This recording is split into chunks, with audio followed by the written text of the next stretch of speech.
बेसी बार्नु हुँदैन त जसले मान्छेले बेसी बार्छ नि त्यसलाई बेमार आजार पनि बेसी हुन्छ त्यहाँ खान्न भन्नुहुन्छ किन खानुहुन्न सर्दी खाँसी लागेछ अलिअलि ए बाह्र कि हारो सर्दी खाँसी लाग्यो त यस्तो खान्छन् त अमिलो पिरो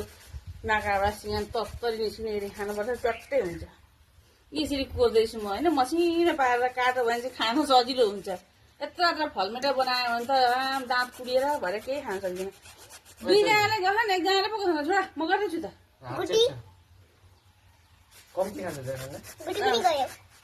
अरूका 40 वर्षमा बिहा गरेको देखेको छ मान्छेले घर संसार गरेको देखेको छ तपाईँ 40 नपुगिकन यो खान्न त्यो खान्न बारन्दा बुरन देखाउनुहुन्छ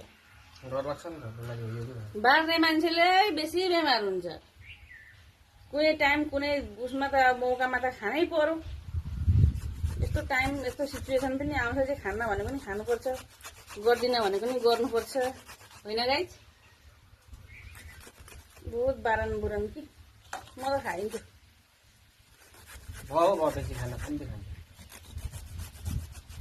राम आमाभन्दा छोरी बाठी कसैलाई भन्छन् म गर्दैछु त